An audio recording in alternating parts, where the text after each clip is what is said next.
छिंदवाड़ा में जहरीला cough syrup पीने से 30 बच्चों की मौत के चर्चित मामले में हाईकोर्ट ने मुख्य आरोपी डॉक्टर प्रवीण सोनी सहित 4 आरोपियों की जमानत याचिका खारिज कर दी है। अदालत के फैसले के बाद सभी आरोपियों को अब जेल में ही रहना होगा।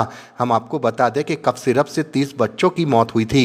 मंगलवार को सुनवाई के दौरान हाईकोर्ट ने बच्चों की मौत को बेहद गंभीर मानते हुए जमानत देने से इनकार कर दिया। हाईकोर्ट ने अपने आदेश में कहा कि आरोपी डॉक्टर ने सरकारी निर्देशों का पालन नहीं किया और 4 वर्ष से कम उम्र के बच्चों को प्रतिबंधित फिक्स डोज कंपाउंड दवा दी, जिसके चलते बच्चों की मौत हो गई।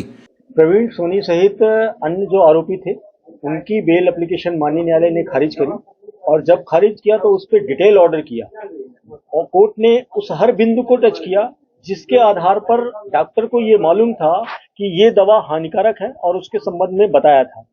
क्योंकि महत्वपूर्ण ये है कि उस जो दवा का डोज है उसका जो गाइडलाइन है 2023 की गाइडलाइन थी सेंट्रल गवर्नमेंट की। सेंट्रल गवर्नमेंट ने ये स्पष्ट रूप से कहा था कि जो आप दवा देंगे उसको 4 साल से कम बच्चे के लिए फिक्स डोज होता है, उससे ज्यादा नहीं दे सकते और उसके लिए भी डॉक्टर की परमिशन जरूरी है। डॉक्टर बताएगा कि कैसे किस प्रकार से कितनी दवा मात्रा में दी जा सकती है।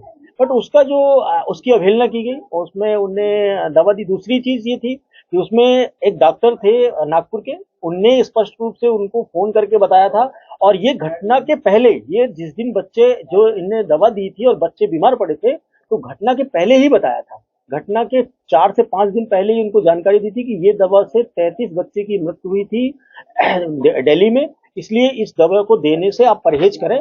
लेकिन डॉक्टर सोनी चूंकि वो स्वयं उनकी दुकान थी, स्वयं वो मेडिकल स्टोर चलाते थे अपनी पत्नी के नाम पे और कमीशन प्राप्त करते थे 10%।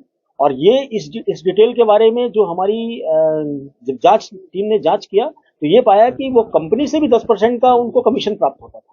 इस तरह से उन्हें माननीय न्यायालय ने सभी पॉइंटों को एक एक करके डिसाइड किया और आरोप